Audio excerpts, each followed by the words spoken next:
my name is Keith Nudlovu, and I'm a student at Leeds Becker University studying business management with marketing. Today, I'll be discussing my behaviors as a customer. The first product I'm going to talk about is a product with limited problem solving, which is a routine purchase for me. Coca-Cola. Buying a bottle of Coke doesn't really involve much decision making behind it for me. So the decision making process behind it was very limited in that I was thirsty, I needed a drink, and my first instinct was to go and buy my favorite Coca-Cola. The information didn't really involve much except which is the closest shop, where can I get it quickly, and that was it. And that part was easy because most shops sell Coke at the same price, and almost every shop stocks a bottle. This relates to the classical conditioning theory because advertising for Coca-Cola has been around for so long, including celebrities, including popular faces like Santa Claus around Christmas time. This would obviously attract everyone to the fact that Coca-Cola is a popular brand and it's identifiable to everyone. This also relates to the self-concept approach because I'm already known by my friends of having a Coca-Cola addiction, so to speak. And so it's normal that I purchase Coke. It's more abnormal for me to purchase another drink.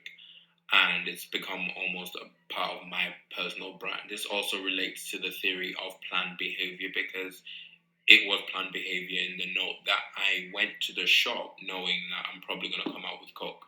I went to the shop looking for Coke. It's brand loyalty. It's what I normally buy. It's what I'm used to. So I'm going to keep buying it. The internal and external influences of this purchase. For internal, it would be obviously the thirst and the frequency of the purchase. I was thirsty. I needed a drink. Coke is what I usually buy. Therefore, I go for Coke. The external would include the social and the endorsement. Social being that most people that I know drink Coke, and the endorsement that you've seen Coke with celebrities, you've seen Coke with Santa, it makes you want to go out and buy Coke. The second and final product I'd like to talk about are the Apple AirPods, which I bought earlier this year. Now, these would not be a routine purchase and would definitely feature more extended problem solving. And with that, the problem was that I wasn't part of the crowd and I wanted to be part of the crowd.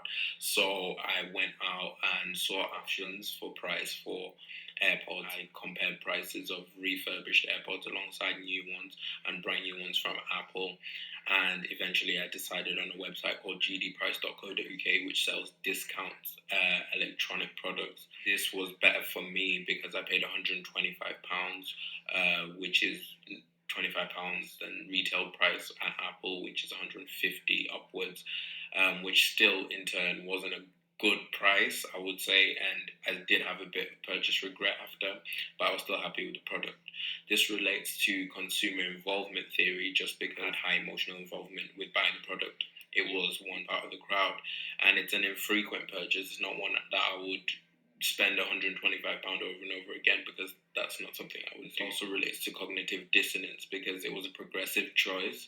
I waited a while to buy them, at least a year and a half. It was more so the popularity and the rising memes online that forced, so to speak, my hand to go and buy the AirPods. This also relates to the purchase cycle funnel because I was aware of the AirPods. I considered buying them and I then later hopped on the bandwagon. So it was progressive. You'd call me now an Apple supporter because I have many Apple products, and when I see friend products alternative to Apple like Samsung or other Android products, I automatically. And finally, this also relates to the hierarchy of need because the need of belongs above the need for safety and psychological safety. Says a lot about our behaviors, consumers. And me personally, I wouldn't say that the need for belongingness comes above that because it relates to the hierarchy of need. It shows that that was part of the decision-making process of buying Apple AirPods.